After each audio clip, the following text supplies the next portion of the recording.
Fala, minha gente, tudo certo? Vamos nessa então falar sobre Grêmio, sobre Gauchão, né? É o que tem no momento e tem polêmica importante para repercutir. Nesse vídeo que é para a CMPC, uma gigante da celulose que é patrocinadora oficial do Campeonato Gaúcho e tá te convidando para viver o Gauchão, para viver o natural. A celulose é natural e, aliás, ela tá com um time de defensores da natureza que tu precisa conhecer. Tem Pedro Ernesto, Bagé, Baldasso, agora até o Gamba foi colocado nesse time, nessa seleção que a CMPC tá montando. Quer conhecer um pouco mais? Na descrição, no primeiro comentário, vai ter o link do Instagram deles para tu saber um pouco mais desse time da CMPC.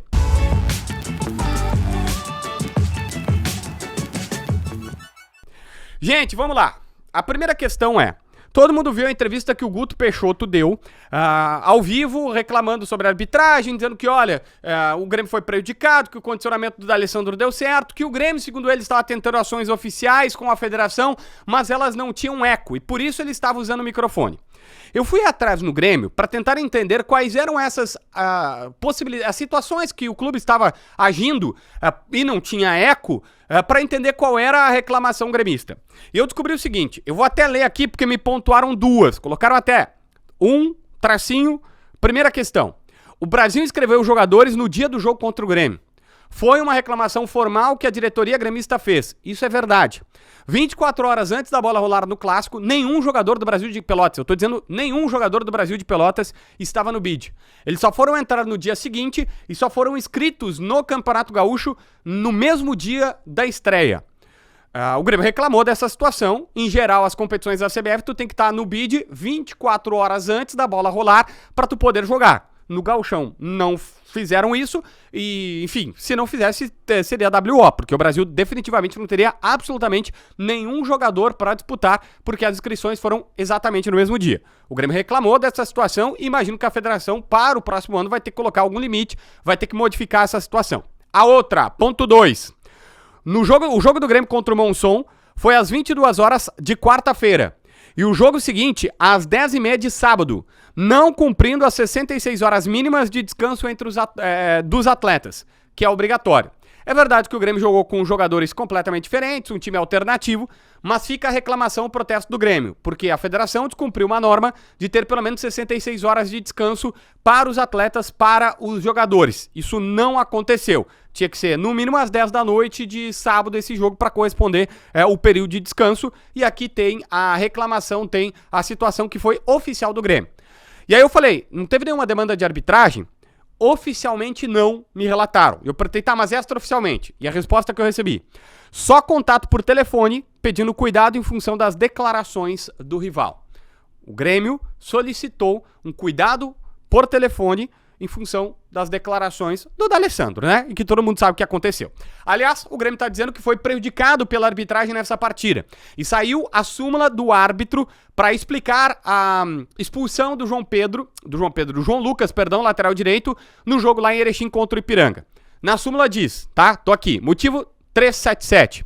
Golpear ou tentar golpear um adversário com uso de força excessiva na disputa de bola. E aqui tá a súmula do árbitro.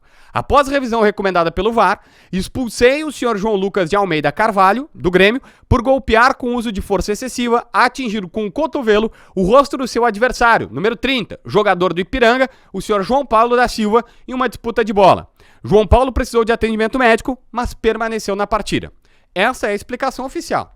Eu imagino que o Voaden vai chamar o árbitro pra conversar e nem o Voaden vai cair nisso aqui, porque, né, o cara, sei lá, ele teria que ter um reflexo maior que um piloto de Fórmula 1 teria pra desviar de um carro, porque, né, o cara premeditar, assim, ó, levou o tranco e milésimo segundo depois tava dando cotovelagem em alguém. É difícil, mas enfim, foi o que foi colocado na súmula e eu tô aqui pra te falar.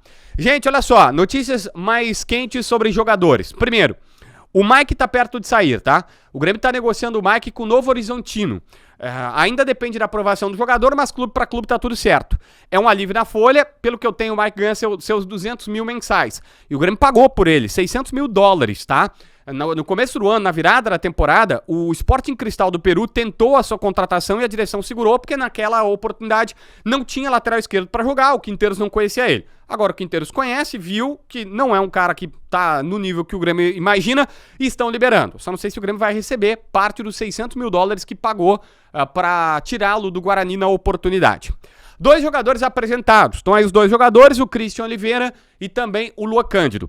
O Luan Cândido mais tranquilo, ele dizendo que pra ele pode ser lateral esquerdo e pode ser zagueiro, não tem problema, ele joga nas duas, mas achei interessante que ele se qualificou como lateral esquerdo ofensivo. Ele diz que por ele é um lateral esquerdo ofensivo, que por ele joga mais na parte do ataque. Mas, pô, é maluco, né? O cara se diz um lateral esquerdo ofensivo, mas diz, ó, eu sou zagueiro também. Se quiser, pode me escalar por ali.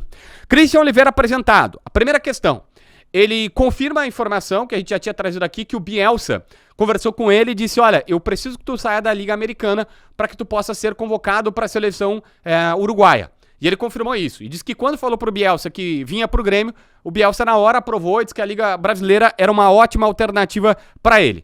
Para vir para cá, conversou por telefone com Arezzo e com Carbacho. Os dois foram os caras que ajudaram ele e tudo mais. Diz que por ele prefere jogar de 3 em 3 dias do que uma vez por semana, como é nos Estados Unidos, então não tem nenhuma dificuldade. Que o Quinteiros conversou para saber qual lado que ele prefere atuar. Ele disse, cara, direita ou esquerda, para mim, eu sou ponta e eu jogo desde que seja na ponta, eu jogo em qualquer uma. E sobre ser a maior contratação do clube, da história, 4 milhões e meio de dólares, junto com o Wagner Leonardo, né?